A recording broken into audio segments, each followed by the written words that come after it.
សម្ដេចទ្រង់អាដាមលោកជំទាវអស់លោកស្រីបងប្អូនប្រជាពលរដ្ឋសាធារណជនទាំងក្នុងនិងក្រៅប្រទេសទាំងអស់ជាទីគោរពនិងជាទីរាប់អាននៅថ្ងៃនេះខ្ញុំបាទរ៉េនរតនៈក្នុងនាមអ្នកនាំពាក្យអាដាមអភិសិទ្ធិបណ្ឌិតសសុខាឧបនាយករដ្ឋមន្ត្រីរដ្ឋមន្ត្រីក្រសួងមហាផ្ទៃសូមអានជូននៅសារពិសេសដែលអាដាមអភិសិទ្ធិបណ្ឌិតឧបនាយករដ្ឋមន្ត្រីបានផ្ញើជូនមន្ត្រីរាជការស៊ីវិលមន្ត្រីនគរបាលជាតិនិងមន្ត្រីពន្ធនាគារក្របខ័ណ្ឌក្រសួងមហាផ្ទៃដែលមានអត្ថន័យនិងខ្លឹមសារដើមទាំងស្រុងដូចតទៅកន្លងទៅនឹងជាបន្តបន្ទាប់ការប្រឌិតព័ត៌មានคล้ายคล้ายញុះញង់អុចអាលបំបែកបំបាក់រវាងខ្ញុំនិងថ្នាក់ដឹកនាំកម្ពុជាឬរវាងថ្នាក់ដឹកនាំផ្សេងទៀតនិងថ្នាក់ដឹកនាំកម្ពុជាគឺជាឧបាយកលទុច្ចរិតរបស់ក្រុមប្រឆាំងជ្រុលនិយមមួយក្តាប់តូចនៅក្រៅប្រទេសតែប៉ុណ្ណោះពលគឺមិនឆ្លុះបញ្ចាំងពីឆន្ទៈនិងគោលជំហររបស់ខ្ញុំឡើយ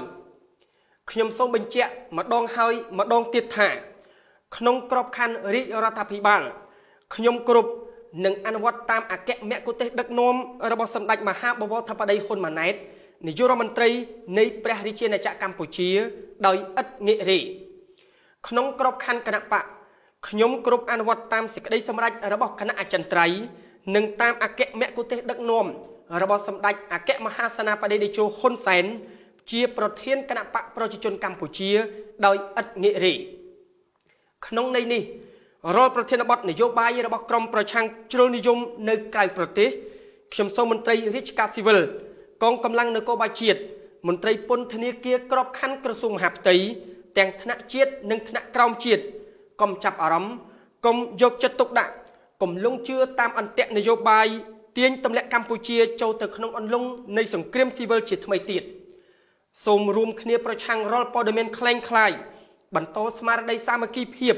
និងជឿជាក់ខ្ពស់លើជំហររបស់ខ្ញុំដែលបានបញ្ជាក់ជូនខាងលើនេះជាពិសេសសូមរួមគ្នាគាំទ្រនិងជឿជាក់ខ្ពស់លើរាជរដ្ឋាភិបាលក្រោមការដឹកនាំរបស់សម្ដេចធិបតី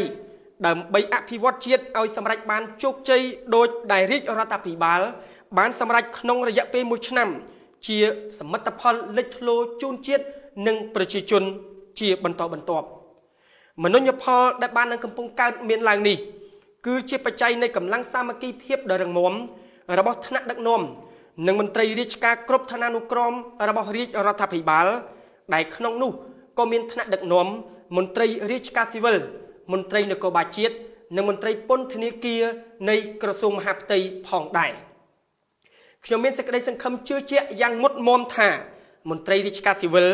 កងកម្លាំងនគរបាលជាតិនិងមន្ត្រីពន្ធនាគារក្រសួងមហាផ្ទៃទាំងអស់នឹងបន្តរួមគិតរួមធ្វើរួមទទួលខុសត្រូវក្នុងស្មារតីនៃទស្សនៈរួបរวมគ្នាដើម្បីកម្ពុជារុងរឿងជាថ្មីម្ដងទៀតខ្ញុំសូមថ្លែងអំណរគុណនិងកោតសរសើរដោយស្មោះចំពោះកម្លាំងសាមគ្គីភាពប្រកបដោយស្មារតីទទួលខុសត្រូវបង្ការទប់ស្កាត់បានយ៉ាងជោគជ័យ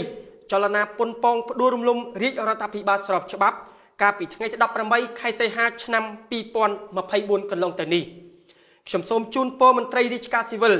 កងកម្លាំងនគរបាលជាតិមន្ត្រីពន្ធនាគារក្របខ័ណ្ឌក្រសួងមហាផ្ទៃទាំងអស់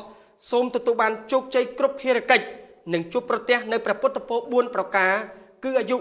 វណ្ណៈសុខៈពលៈកំបីឃ្លៀងឃ្លាតឡើយសូមអរព្រះគុណនិងសូមអរគុណ